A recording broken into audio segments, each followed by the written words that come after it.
Good afternoon to all. আশা করি প্রত্যেকে ভালো আছেন। চলুন আজও বেশ কয়েকটি সেন্টেন্স নিয়ে আলোচনা করা যাক।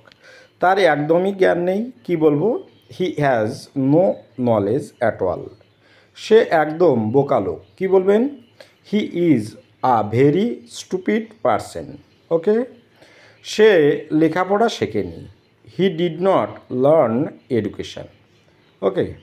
সে বই পড়তে পারে না, কি বলবো? He can not read books. Okay. সামনের রাস্তা কীরকম?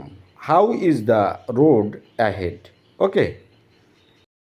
খুব নিত্য প্রয়োজনীয় ব্যবহার করা হয় এমন কতগুলো সেন্টেন্স। একটু নুন দাও, অ্যাড এ লিটিল সল্ট। পেঁয়াজ কাটো, চপ দ্য অনিয়ন। দুধটা গরম করো, হিট দ্য মিল্ক। কফিটা বানাও, মেক দ্য কফি। আরও তেল ঢালো, কি বলবো? পোর মোর অয়েল। পোর মানে হচ্ছে ঢালা। ওকে। তরকারি বানাও, মেক দ্য কারি। আমরা যে তরকারি বলি না, এর উচ্চারণ ইংরেজি হচ্ছে কারি। ওকে। রুটিটা সেকে নাও, বেক দ্য ব্রেড। বেক মানে হচ্ছে সেকে নেওয়া, আর ব্রেড মানে হচ্ছে রুটি। ভাতটা নামাও, টেক ডাউন দ্য রাইস। আমরা বলি না যে রান্না হয়ে গেছে বা ভাতটা হয়ে গেছে, এবার নামিয়ে দাও। তখন তাহলে আমরা কি বলবো? Take down the rice. খাবারটা ঢেকে রাখো, দেখবেন আমরা প্রায় বলি খাবারটা ঢেকে রাখো, নারে মাছি পড়বে। তাহলে কী বলবো ইংরেজিতে? Cover the food. আটাটা মেখে নাও, knead the dough. Okay.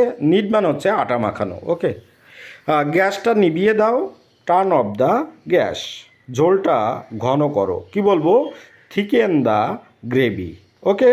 Gravy মানে হচ্ছে ঝোল, আর থিকেন মানে হচ্ছে ঘন করা। ওকে। তুমি কি করো, কি বলবো ইংরেজিতে? What do you do. আমি একজন ছাত্র, কি বলতে পারি? I am a student. বাড়ির কাজ করে নাও, কি বলতে পারি? Do homework.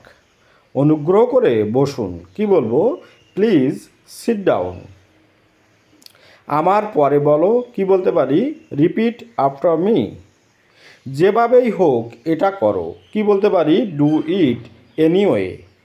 তোমার বিছানা ছাড়ো, কি বলবো? Leave your bed. তোমার দাঁত মাজো, কি বলবো? Brush your teeth.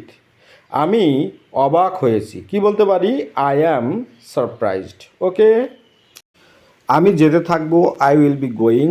আমি যেতে থাকবো না, I would not be going. আমি কাজটি করতে থাকবো, I will be doing the work. সে খাচ্ছে, হি ইজ ইটিং।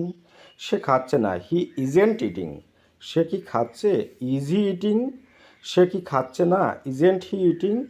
তারা খাচ্ছে, দে আর ইটিং। তারা খাচ্ছে না, দে আর নট ইটিং। তারা কি খাচ্ছে না? Are not they eating. Okay.